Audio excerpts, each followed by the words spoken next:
Welcome to ವೃಕ್ಷ naturals. ಇವತ್ತಿನ topic ಬಂದು ಕೃಷಿ ಹೊಂಡ. ಈಗ ಇಂಥ ಬೇಸಿಗೆನಲ್ಲಿ ಅಡಿಕೆ ಗಿಡ ಉಳಿಸ್ಕೊಳ್ಳೋದು ಎಷ್ಟು ಕಷ್ಟ ಅಂತ ಗೊತ್ತಿದೆ ನೋಡಿ. ನಮ್ಮವೇ ಬೇಸಿಗೆ ನೀರು ಇಲ್ಲದೆ ಎಷ್ಟು ಗಿಡ ಹೋಗಿದ್ದಾವೆ.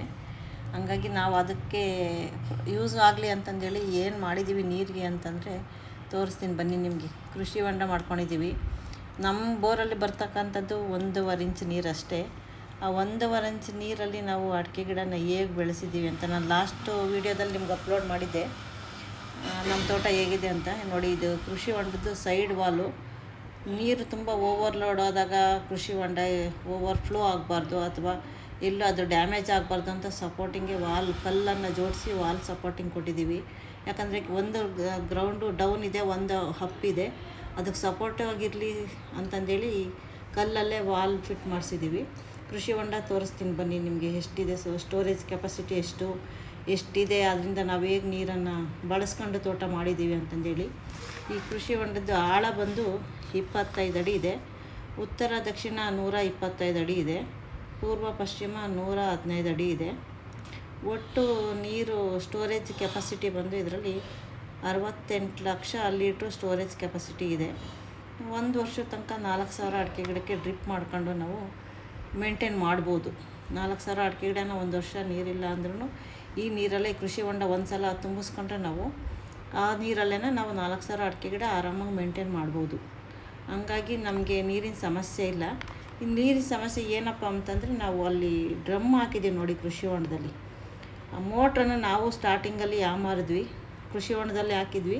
ಅದೆಲ್ಲ ಮೋಟ್ರ್ ಪಾಚಿ ಕಟ್ಬಿಟ್ಟು ನೀರು ಸರಿಯಾಗಿ ಬರ್ತಾಯಿಲ್ಲ, ಎಲ್ಲದರಲ್ಲೂ ಬ್ಲಾಕ್ ಆಗ್ತಾಯಿತ್ತು. ನೀರು ಔಟ್ಪುಟ್ಟೇ ಬರ್ತಿರಲಿಲ್ಲ, ಗಿಡಕ್ಕೆ ಹೋಗ್ತಾಯಿಲ್ಲ. ಎಷ್ಟೋ ಗಿಡ ನಮ್ಮವೆಲ್ಲ ಹೋದ್ವು, ಯಾಕಂದರೆ ಅವಕ್ಕೆ ನೀರೇ ಹೋಗ್ತಾಯಿಲ್ವಲ್ಲ. ಹಂಗಾಗಿ ನಾವು ಫಿಲ್ಟ್ರ್ ಸಿಸ್ಟಮ್ ಹಾಕಿದ್ವಿ. ಫಿಲ್ಟ್ರ್ ಸಿಸ್ಟಮ್ ಹಾಕಿದ್ಮೇಲೆ ಅದರಲ್ಲೇ ಫಿಲ್ಟ್ರಾಗಿ ಗಿಡಕ್ಕೆ ಎಷ್ಟು ಬೇಕೋ ಅಷ್ಟು ನೀರನ್ನು ತಗೊಂಡು ಅದು ಮಿಕ್ಕಿದ ನೀರು ಕೃಷಿ ಹೊಂಡಕ್ಕೆ ವಾಪಸ್ ಬರೋದು. ನಮಗೆ ಬರೋದು ಬರೀ 1.5 ಇಂಚ್ ನೀರಷ್ಟೇ. ಆ 1.5 ಇಂಚ್ ನೀರಲ್ಲೇ ನಾವು 4,000 ಅಡಿಕೆ ಗಿಡ ಮೇಂಟೈನ್ ಮಾಡಿದ್ದೀವಿ. ಇನ್ನೂ ನಮಗೆ ಬೇಕಾಗುತ್ತೆ ಅಂತಂದೇಳಿ ಬೇರೆ ಪಕ್ಕದವ್ರದ್ದು ಅಥವಾ ಇನ್ನೊಂದು ನಮ್ಮ ಜಮೀನು ಪಕ್ಕದವ್ರ ನೀರನ್ನು ಹೊಡೆಸ್ಕೊಂಡು ಫಸ್ಟ್ ನಾವು ಕೃಷಿ ಹೊಂಡ ಫುಲ್ ಮಾಡ್ಕೊಂಡ್ವಿ. ಫುಲ್ ಮಾಡ್ಕೊಂಡಾದಮೇಲೆ ನಮಗೀಗ ಎಷ್ಟು ಬೇಕೋ ಗಿಡಕ್ಕೆ ಅಷ್ಟು ನೀರು ಹೋಗುತ್ತೆ, ಮಿಕ್ಕಿದ ನೀರೆಲ್ಲ ರಿಟರ್ನ್ ಬರ್ತಾ ಇರುತ್ತೆ. ದಯವಿಟ್ಟು ಪ್ರತಿಯೊಬ್ಬರು ರೈತರು ಕೃಷಿ ಹೊಂಡ ಮಾಡ್ಕೊಳೋದ್ರಿಂದ ತುಂಬ ಯೂಸ್ ಆಗುತ್ತೆ. ನಾವು ಮಾಡಿದಾದಮೇಲೆ ಅಲ್ಲಿ ಬಂದು ಸುಮಾರು ಜನ ಬಂದು ನೋಡಿ ನಮ್ಮ ಮನೆಯವ್ರ ಹತ್ರ ಕೇಳಿಕೊಂಡು ಅಕ್ಕಪಕ್ಕ ಜಮೀನವರೆಲ್ಲ ಸುಮಾರು ಕೃಷಿ ಹೊಂಡಗಳನ್ನು ಮಾಡ್ಕೊಂಡಿದ್ದಾರೆ. ಇದಕ್ಕೆಲ್ಲ ನಮಗೆ ಸುಮಾರು ಒಂದು 15 ತಿಂಗಳು ಮೇಲೆ ಹಿಡಿತು ಮಾಡಲಿಕ್ಕೆ. ನಮಗೆ ಇದಕ್ಕೆ ಆರ್ಟಿಕಲ್ಚರಿಂದ ಸಬ್ಸಿಡಿನೂ ಬಂತು, 3 ಲಕ್ಷ ಏನೋ ಸಬ್ಸಿಡಿನೂ ಕೊಟ್ಟರು. ನಾವು ಈ ಟಾರ್ಪಲ್ಲೆಲ್ಲ ಪೂನಾಯಿಂದ ಆದಿ ಪ್ಲಾಸ್ಟಿಕ್ಸ್ ಅಂತ ಅವ್ರಿಗೆ ಆರ್ಡ್ರ್ ಕೊಟ್ಟು ಅಲ್ಲಿಂದ ತರಿಸ್ಕೊಂಡ್ವಿ. ಕೃಷಿ ಹೊಂಡ ಮಾಡಿದ್ದಾದಮೇಲೆ ಅದು ಎಷ್ಟು ಬರುತ್ತೆ, ಉತ್ತರ ದಕ್ಷಿಣ ಪೂರ್ವ ಪಶ್ಚಿಮ ಆಳ ಎಷ್ಟಿದೆ ಅಂತ ಕರೆಕ್ಟಾಗಿ ಮೆಜರ್ಮೆಂಟ್ ಕೊಟ್ಟರೆ ಅವರೇ ಟಾರ್ಪಲ್ ತೊಗೊಂಬಂದು ಅಷ್ಟಕ್ಕೆ ಮ್ಯಾನುಫ್ಯಾಕ್ಚರ್ ಮಾಡ್ಕೊಂಡು ಅವರೇ ಟಾರ್ಪಲ್ ತೊಗೊಂಬಂದು ಹಾಕ್ಕೊಟ್ಟು ಹೋಗ್ತಾರೆ. ನಮ್ಗೆ ಅದೇನು ಸಮಸ್ಯೆ ಆಗೋದಿಲ್ಲ. ಹಾಗಾಗಿ ನಮಗೆ ಖರ್ಚು ಸಹ ಎಷ್ಟು ಬರುತ್ತೆ ಅಂತಂದರೆ ನಮಗೆ 3 ಲಕ್ಷ ಏನೋ ಖರ್ಚು ಬಂತು. ನಮಗೆ 3.5 ಲಕ್ಷ ಮಾಡಿ 2 ವರ್ಷ ಆಯಿತು. ಸಬ್ಸಿಡಿನೂ ಮಾಹಿತಿ ಕೊಡೋಕ್ಕೆ ನಮ್ಗೆ ಆಗ್ತಾ ಇರಲಿಲ್ಲ. ಬಟ್ ಈಗ ಈ ಬೇಸಿಗೆನಲ್ಲಿ ಎಷ್ಟೋ ಜನ ಅಡಿಕೆ ಗಿಡ ತೋಟ ಒಣಗಿಬಿಡ್ತಾ ಇದ್ದಾರೆ. ಅದನ್ನು ನೋಡೋಕ್ಕಾಗದೆ ನಾನು ಈ ಮಾಹಿತಿನ ನಿಮ್ಗೆ ಹೇಳ್ತಾ ಇದ್ದೀನಿ. ದಯವಿಟ್ಟು ಯಾವುದೇ ರೈತರಿಗೆ ಅವರು 2 ಇಂಚ್ ನೀರು ಬಂದ್ರೂ ಅಯ್ಯೋ ನೀರೇ ಕಡಿಮೆ ಅಂತಾರೆ. ನಮ್ಮದು ಬರೀ 1.5 ಇಂಚ್ ನೀರಲ್ಲಿ ನಾವು ತೋಟನ ಮೇಂಟೈನ್ ಮಾಡ್ತಾಯಿದ್ದೀವಿ.